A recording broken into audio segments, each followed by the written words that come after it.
vous avez mis dans le dossier chevaux, vous avez mis les deux images que vous avez choisies, une de prairie et une de cheval.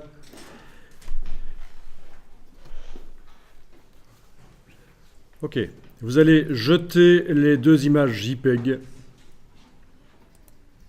Vous les activez toutes les deux, clic, CMD clic, hein, parce que normalement, voyez-vous, vous pourriez avoir comme ça le fichier texte RTF qui est entre les deux là. Ou alors clic majuscule clic, ça marche aussi? Non, ça sélectionne ce qui est entre les deux. Donc c'est commande, c'est clic et puis commande clic, voilà. Et puis on vire, commande delete, ça va à la corbeille. Alors dans InDesign, est-ce que vous avez un document ouvert? Si c'est le cas, il faut le fermer. Donc je vous rappelle que pour passer rapidement du Finder à InDesign, sur le Mac ici c'est commande tabulation. Ça passe en revue les logiciels. Voilà.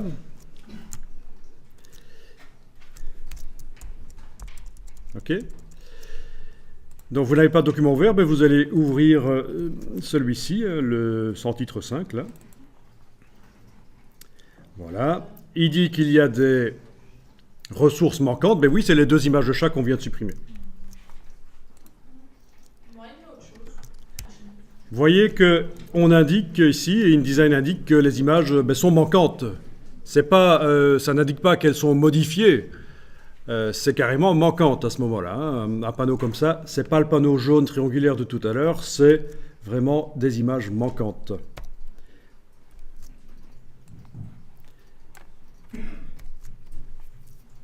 Ok. Oui, au moment où vous avez ouvert, vous avez choisi de ne pas mettre à jour les liens parce qu'en fait, il n'y a pas de mise à jour à faire. Les images ont disparu, elles n'ont pas été modifiées, elles ont disparu. Et on va mettre l'image de la prairie à la place de l'image ici. Vous sélectionnez avec la flèche noire, vous sélectionnez le bloc ici de la mer, là. Vous pouvez même double-cliquer sur lui pour descendre au niveau du contenu. Parce que quand le bloc apparaît avec des contours bleus, c'est le conteneur. Et quand vous double-cliquez, ou quand vous cliquez sur le réticule central ici, vous voyez qu'on a un cadre brun, c'est vraiment le contenu, c'est l'image. Et vous appuyez sur la touche suppression. Et vous allez sélectionner le bloc. Il est vide. On va y amener l'image de la prairie. Vous faites fichier, importer. Donc on sélectionne le bloc avec la flèche noire, il n'y a plus d'image dedans, on fait fichier importer et on va chercher dans le bureau, dans le dossier assemblage chevaux, on va chercher dans le dossier links les images. Ici c'est l'image de la prairie qu'il nous faut. Voilà. Parfait. Voilà, même chose pour le chat ici, je sélectionne l'image.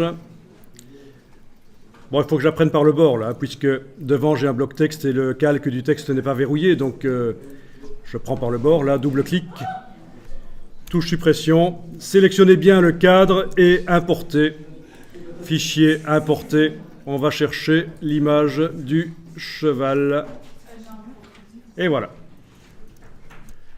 Bon, si nécessaire, vous prenez la flèche noire et vous agrandissez l'image si nécessaire.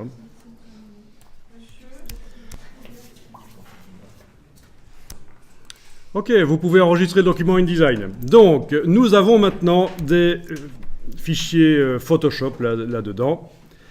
Et pour faire la mise à jour, ce sera quand même beaucoup mieux. Pour faire les modifications, ce sera beaucoup mieux. Donc, vous le voyez, dans la palette des liens, il est bien indiqué qu'on utilise les versions Photoshop. Alors on va tester ce qu'on avait testé tout à l'heure, une modification dans Photoshop. Vous allez sélectionner par exemple le cadre, avec la flèche noire, vous sélectionnez le cadre de l'image de la prairie. Vous allez dans la palette des liens ici et vous demandez modifier avec Photoshop. Dans le menu modifier avec Photoshop. Mais ici on peut même demander modifier l'original, ça va ouvrir dans Photoshop. Donc là on est certain que ça va marcher. Ça peut ouvrir que dans Photoshop. Voilà, touche F dans Photoshop, barre d'espacement, je suis plein écran, c'est parfait. Alors, on va utiliser ici un filtre de netteté qui va apparaître dans la palette des calques.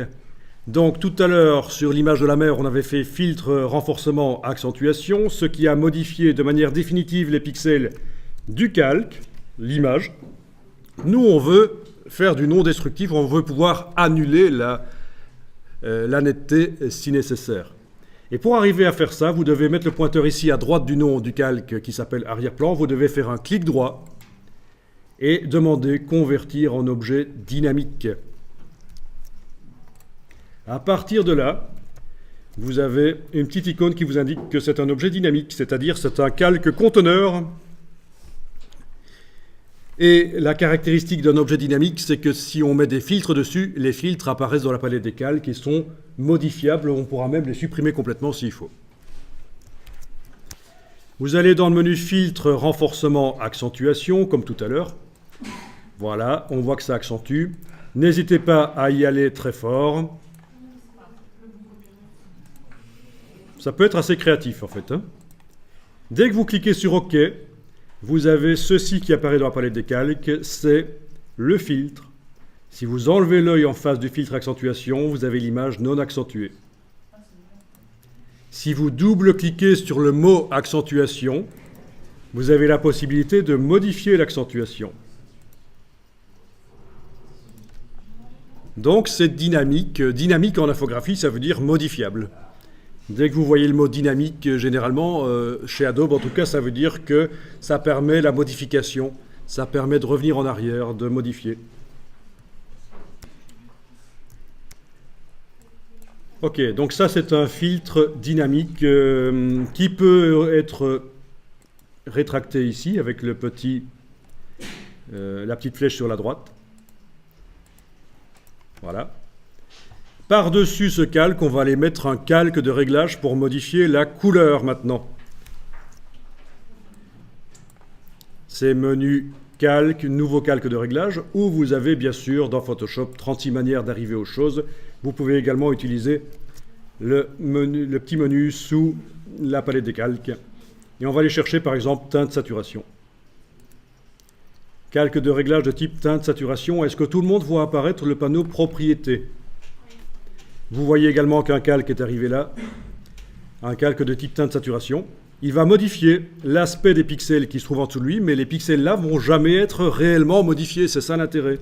C'est que je peux faire n'importe quoi au niveau de ce qui se trouve en dessous. Voilà, par exemple, je joue sur le curseur saturation. Eh bien, si je veux, à n'importe quel moment, je pourrais les modifier le réglage et récupérer mon image, ou même enlever l'œil en face du réglage. Ben, on va faire la mise à jour du fichier. Il ne faut surtout pas qu'il change de nom. Donc, on ne fait pas enregistrer sous, on fait simplement fichier enregistrer. Oui, si à un certain moment la palette propriété disparaît, c'est menu fenêtre propriété, ou alors double-clic sur la partie gauche du calque de réglage. Ça va faire réapparaître la palette. Et si ça réapparaît toujours pas, c'est un problème de palette. Il faut à ce moment-là, dans fenêtre espace de travail, passer à un autre espace de travail et revenir sur indispensable, réinitialiser les indispensables. Enfin bon, ça arrive parfois que ça foire un peu pour faire réapparaître le panneau propriété. Donc, en tout cas, voilà, moi, j'ai modifié d'une certaine manière l'image, ça se voit. Je fais fichier enregistré, je ne modifie pas le nom de l'image sur le disque dur. Le fichier sur disque dur reste le même. C'est une mise à jour. Je vais voir dans InDesign, commande tabulation, je vais voir dans InDesign.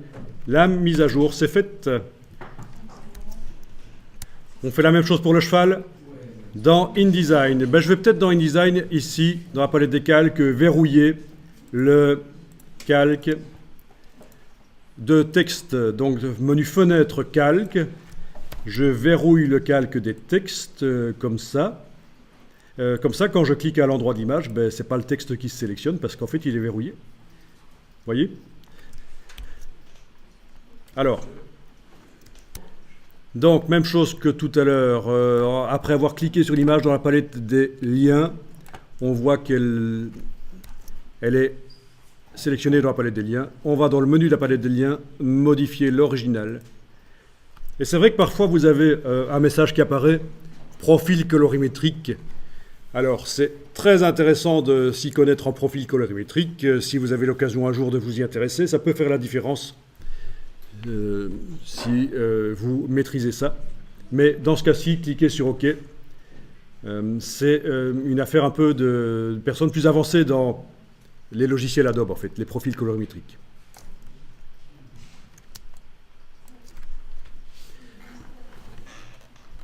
Voilà, et ça n'a rien à voir avec RVB CMJN. Ben oui, on parle de RVB CMJN quand on parle de profil colorimétrique, mais ça va plus loin.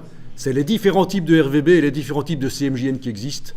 Je dis ça parce que y a un étudiant, je donnais le cours de gestion des couleurs avec les profils colorimétriques, et à la fin de l'année, j'ai vu débarquer un étudiant qui m'a dit « Oui, je ne suis pas venu à votre cours, mais RVB CMJN, je sais ce que c'est. » Oui, je lui ai demandé, oui, et SRVB Fogra 27, tu sais ce que c'est? Non, je sais pas. Et voilà, il n'avait pas compris que c'était un peu plus compliqué le cours que ce qu'il pensait. Voilà. Alors, même chose, je ne suis pas obligé de mettre un calque de réglage de type... je ne suis pas obligé de mettre un filtre netteté, en fait. Hein. Si je ne mets pas de filtre, je ne suis pas obligé de convertir en objet dynamique, je peux directement mettre un calque de réglage. Le calque de réglage ne nécessite pas de convertir le calque ici en objet dynamique, comme on a fait tout à l'heure, clic droit, convertir en objet dynamique. Ça, c'est seulement si je mets des filtres et que je veux qu'ils soient modifiables. Mais là, je peux directement aller dans calque, nouveau calque de réglage, et on peut utiliser autre chose que teinte saturation si vous voulez. Vous avez par exemple le réglage de courbe, OK, dans lequel typiquement on règle le contraste en mettant un point, 2 points, en cliquant, et on bouge. Si vous faites une courbe en forme de S, ça donne du contraste. L'intérêt par rapport au calque de réglage de type luminosité contraste, n'utilisez pas ça, c'est pour les débutants. Si vous voulez faire du réglage de contraste et luminosité, faites-le par le réglage des courbes que j'ai mis là.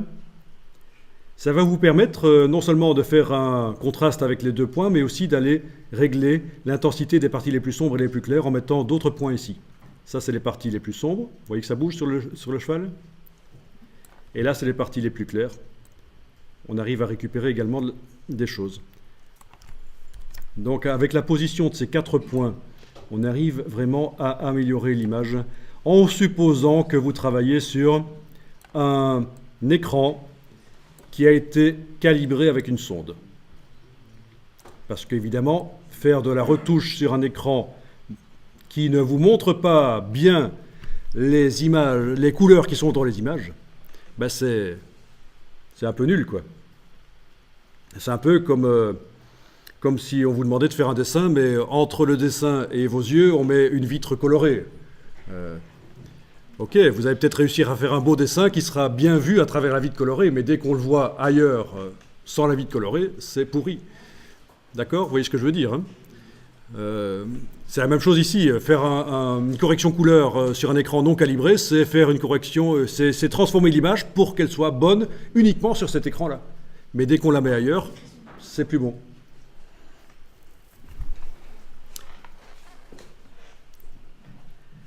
Bien, je fais fichier enregistré. Je vais voir dans InDesign. Ça se met à jour. Parfait. Alors.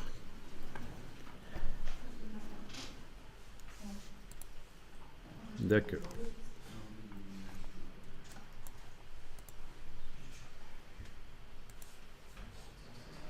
Ok, c'est pas très grave ici. Si vous avez des couleurs très saturées, vous allez peut-être voir une petite différence. Faire un petit test ici à nouveau. Je vais à nouveau modifier ma prairie.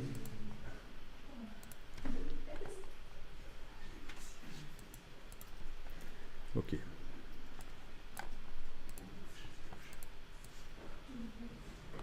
Voyons un peu ça. Ouais, soyons fous. Psychédélique.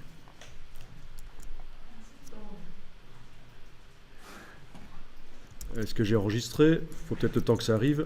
Fichier enregistré, oui j'ai enregistré. Il faut le temps que ça se mette à jour. Voilà, c'est à jour. Si vous avez fait des couleurs très saturées dans vos photos, si vos photos contiennent des couleurs très saturées aussi, par nature, parce que les objets sont très saturés, vous voyez ce qui se passe? Est-ce que vous voyez que chez moi, la couleur est quand même flashy, là, dans Photoshop? mais quand je vais dans InDesign, c'est un peu plus terne. Est-ce que vous voyez la différence? Il faut savoir que InDesign peut contenir des images RVB ou CMJN. Dans le même document, on peut avoir les deux. Et également que dans le menu Édition, espace de fusion des transparences, vous pouvez simuler, voir le document tel qu'il sera sur du papier ou tel qu'il sera sur un écran. Parce que InDesign, ça sert aussi à faire des magazines interactifs pour tablettes et smartphones. Si vous, allez-y, faites ça, menu Édition, espace de fusion des transparences. Si vous choisissez de visualiser votre document tel qu'il sera vu sur un écran plutôt que sur du papier, vous devriez remarquer que les couleurs deviennent plus vives. D'accord? Donc InDesign, ceci ne modifie rien dans le document, on est bien d'accord. Hein? Édition, espace de fusion des transparences ne modifie rien dans le document InDesign, c'est juste un choix. Vous voyez le document tel qu'il sera imprimé sur du papier, ou vous voyez le document tel qu'il sera vu sur un périphérique plus performant pour montrer des couleurs vives, typiquement un écran de smartphone, de tablette ou d'ordinateur. Donc moi je vous conseille de faire éventuellement ça, parce que comme ça vous voyez vraiment dans InDesign les photos telles qu'elles sont dans Photoshop en fait. Là si je repasse dans Photoshop, voilà, c'est vraiment la couleur que j'ai choisie, et dans InDesign c'est la même couleur maintenant. Vous remarquez que pour l'image du cheval, la différence, vu que ce sont des couleurs plus ternes, elles sont dans la gamme des couleurs imprimables, elles ne dépassent pas. Si je passe en CMJN ou si je passe en RVB, rien comme différence. Donc, si vous faites des mises en page avec des couleurs un peu ternes, nature, pas très vives, vous n'allez pas voir la différence. Bon, c'est important, hein, parce que si vous faites des documents pour un périphérique comme une tablette ou un smartphone, il est capable d'afficher des couleurs beaucoup plus vives que ce qu'on peut avoir sur le papier, et donc profitez-en. Dans InDesign, faites des couleurs vives si le sujet que vous traitez s'y prête.